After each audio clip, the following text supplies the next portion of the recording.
Hai gengs, welcome to Forbia di Cahaya. Cerita horor yuk.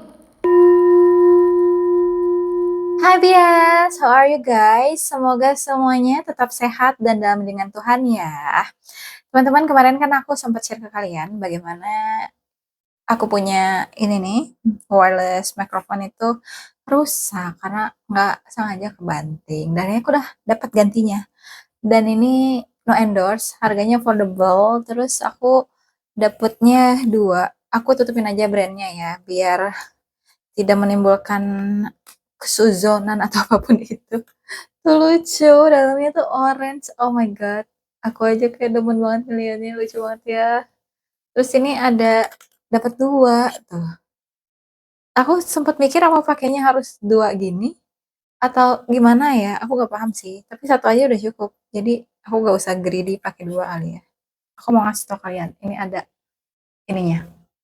Ada tulisan baterainya sisa berapa. Ih, lucu banget. Jadi ini aku perdana pakai si apa ini namanya, wireless microphone. Mudah-mudahan suaranya lebih bagus ya daripada yang sebelum-sebelumnya. Amin. Nah, aku kan sebenarnya hari ini mau ceritain cerita dari Singapura lagi. Cuma tiba-tiba aku nemu satu cerita dari Kaskus. Ini yang nge-share namanya Agasha 168. Dia menceritakan mengenai kejadian horor yang dia alami di kantor selama 5 tahun. Dan ini bukan kejadian yang dialami oleh dia doang ya, tapi oleh banyak orang dan dia rangkum di ceritanya dia. Nanti linknya aku taruh di description box buat kalian yang mau baca sendiri, feel free. Tapi bagi kalian yang nggak suka baca, ini aku mau bacain buat kalian. Aku mau ceritain dan aku akan berusaha untuk memberikan ceritanya seenak mungkin dan nggak terlalu jauh dari apa yang sudah disampaikan si kaskusernya. Yaudah, kita langsung aja ke ceritanya. Tapi aku mau ngasih tahu dulu sebentar. Aku sebelumnya tadi barusan baca dan ini serem. Aku kan udah pernah cerita tentang cerita hantu di kantor aku ya. Ternyata kantor dia lebih serem guys. Aku udah gak sabar. Ayolah, mulai ke ceritanya. Nah, pada tahun 2012, si Kaskuser ini bekerja di salah satu komplek perkantoran di daerah Sunter. Dan ini komplek perkantorannya itu jadi memang satu komplek yang besar dan di dalamnya itu ada 4 perusahaan dengan 6 gedung. Nah, si Agan ini bersama beberapa rekan kerjanya itu ngantornya di gedung A ya. Jadi pas masuk komplek perkantoran ada satu gedung besar. Nah, itu namanya gedung A disebutnya. Nah, untuk gedung kantor ini sendiri ada yang unik, guys. Jadi untuk parkiran di dalam itu khusus untuk direksi ataupun uh, orang-orang yang memakai brand mobil yang spesifik gitu. Jadi kalau misalkan ada yang pakai mobil dengan brandnya beda, itu nggak boleh parkir di dalam, harus parkirnya di luar. Dan tamu juga harus parkirnya itu di luar, jadi jalannya bakal lumayan jauh. Nah, itu aku nggak tahu sih kenapa si kaskusernya memberikan informasi tersebut, tapi mungkin bakal ada cerita-cerita horor yang berkaitan dengan hal tersebut ya guys. Karena di sini cerita horornya ada 10. Nah, aku ini akan bawain satu persatu dulu. Cerita ini dialami oleh seorang staf, namanya itu Putra. Nah, jadi pada tahun 2015, si Putra ini sedang dilanda deadline yang begitu banyak dan padat, yang mengharuskan dia untuk bekerja di akhir pekan. Pada hari itu adalah hari Minggu. Dan yang harus si Putra ini kerjakan adalah untuk membuat materi akhir tahun, karena memang saat itu udah 2015, udah mau akhir-akhir tahun gitu. Nah, sebelumnya tuh si Putra merasa agak ragu untuk datang ke kantor di hari Minggu. Kenapa? Karena pertama itu kan hari libur dan pastinya sepi dong. Selain itu, dia sudah sering mendengar seliweran cerita-cerita dari banyak orang kalau penunggu di kantor itu tuh gak pandang bulu, mau pagi, siang, sore, malam itu pasti ada.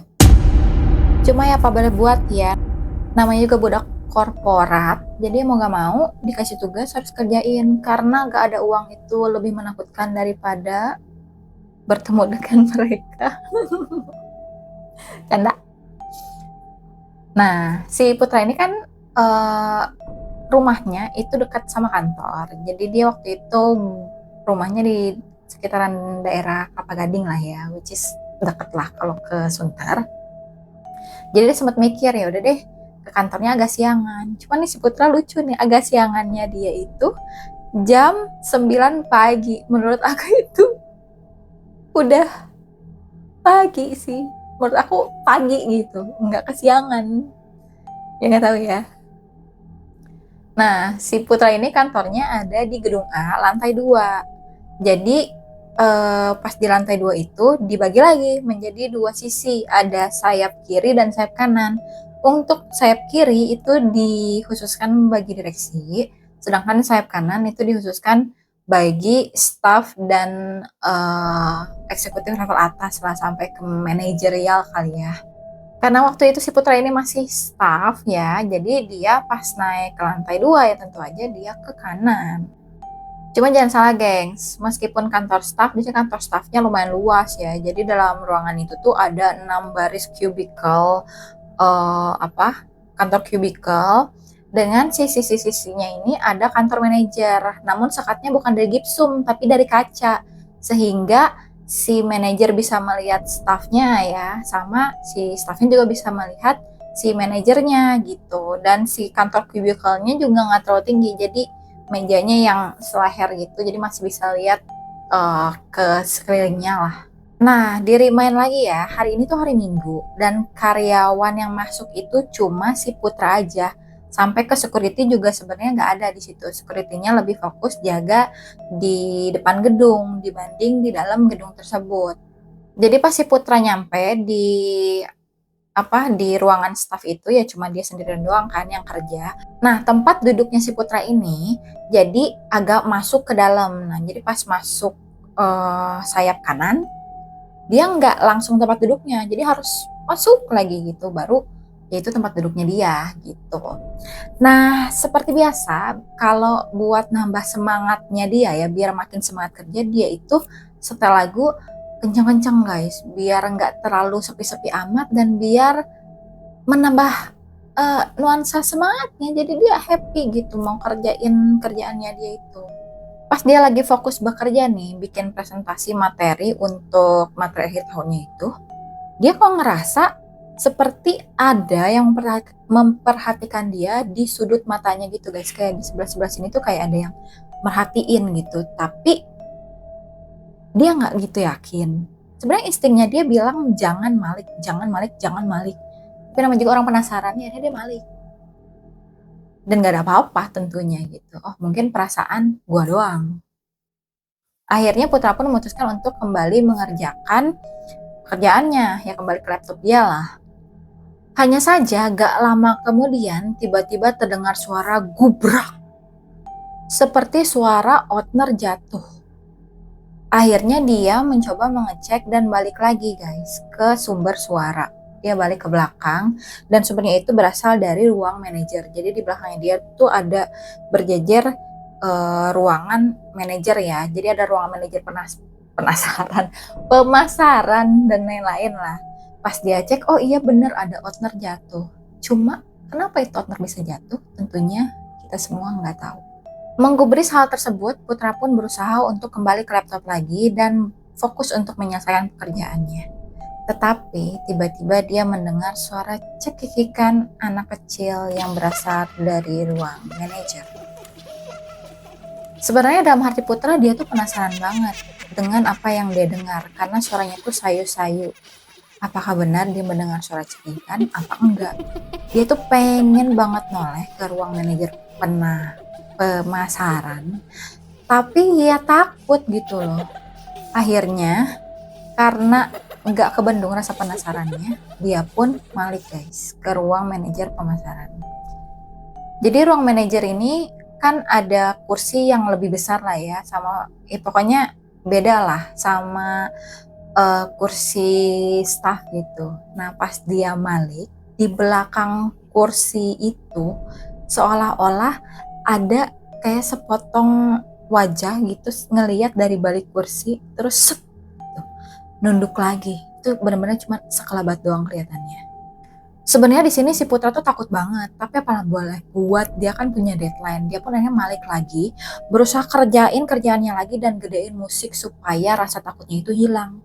Pas si Putra ini udah agak tenang guys, tiba-tiba suara cekikikan ini muncul lagi. Tapi bukan dari ruang manajer pemasaran, melainkan dari 2 baris di depannya Putra. Karena posisi suaranya itu ada di depan dia, jadi kan dia sebenarnya nggak usah nolehin kepala dia lagi. Dia cukup angkat aja kepala dia dari laptop, dia pasti udah langsung ngeliat sosok yang cekikikan tersebut.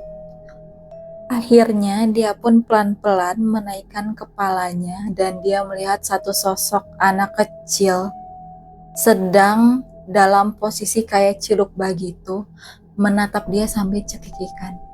Dan Putra bisa melihat mata anak kecil tersebut hitam guys, gak ada putihnya sama sekali. Gak pakai babi bu, Putra pun langsung beranjak dari kursinya dan lari menuju ruang pintu keluar. Dia pun mencoba membuka pintu tersebut, tapi sayangnya gagal. Karena apa? Pintu tersebut hanya bisa dibuka dengan kartu akses. Dan iya, kartu akses tersebut ketinggalan di mejanya Putra, di sebelah laptopnya dia. Putra pun bingung bercampur tegang antara harus ambil itu kartu akses atau gimana. Tapi mau dobrak si pintu kaca untuk keluar pun nggak bisa guys, karena itu pintunya tebal banget.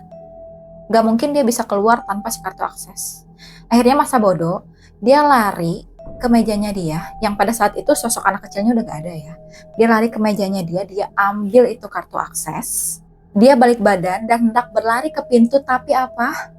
Dia melihat sosok anak kecil tersebut sedang berdiri terbalik di plafon. Jadi ngegantung guys, anak kecilnya berdiri terbalik di langit-langit. Terlihat pakaian anak tersebut seperti pakaian anak SD zaman dahulu.